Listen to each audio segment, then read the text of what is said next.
All right, here we go to Let's Go TV production, the how-to. So this right here was extremely complicated. We have double layer bricks. Then we have the retainer to hold the bricks. Then we have that plywood right up in there. Then on the other side is another piece of plywood. Then right here where you can see that hole right there that I created, that's the actual stud. So we had to go ahead and cut this bad boy right here, but we got the wire coming out. Go ahead and show the other side. So leading us to come all the way out here, and then what we had to do is right here you'll see a stud. All right, so this is a cross beam stud, meaning it goes all the way across, all the way down, just like that. Right, we have our outlet here. We have another stud that's going right here. Then we have another stud that's going right here. So over and all, you can see exactly we have the spot a little bit right here, but we have to go straight up from right here. So that's how we get around that. Now, all we have to do is just go ahead and feed our Romex wire down through this hole and then make it come out through right here, which we already created a hole right there, as you can see.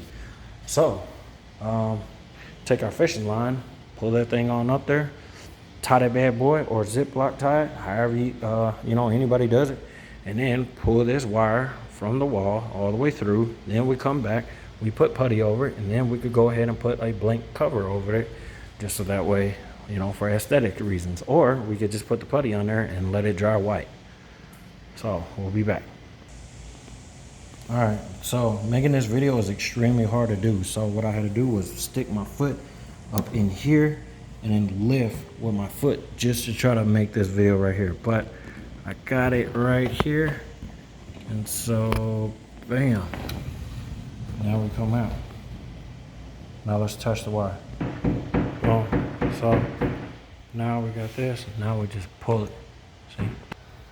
Now we got enough out. So you see, anytime you go through the stud, you need to go ahead and twist that wire. So you need to have one side twisted and the other side twisted up above. What that does is that causes this wire not to move no matter what.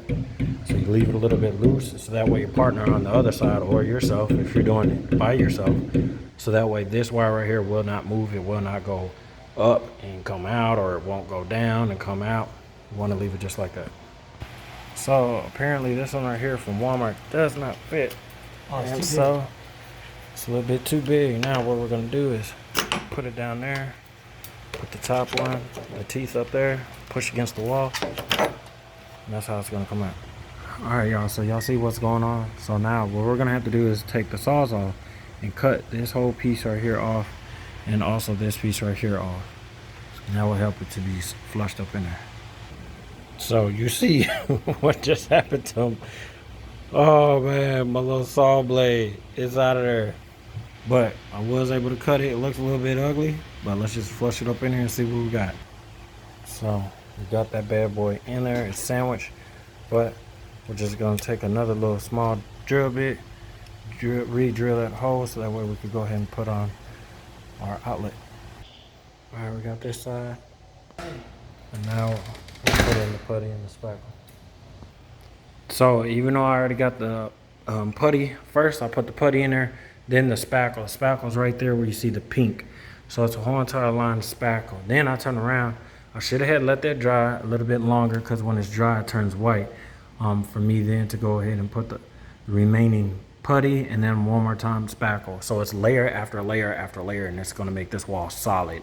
It's going to actually make it stronger than the drywall itself. Now, this is where the problem is occurring, is because this right here is an air pocket. So meaning that there's air between this sheetrock, then that piece of plywood that's behind there.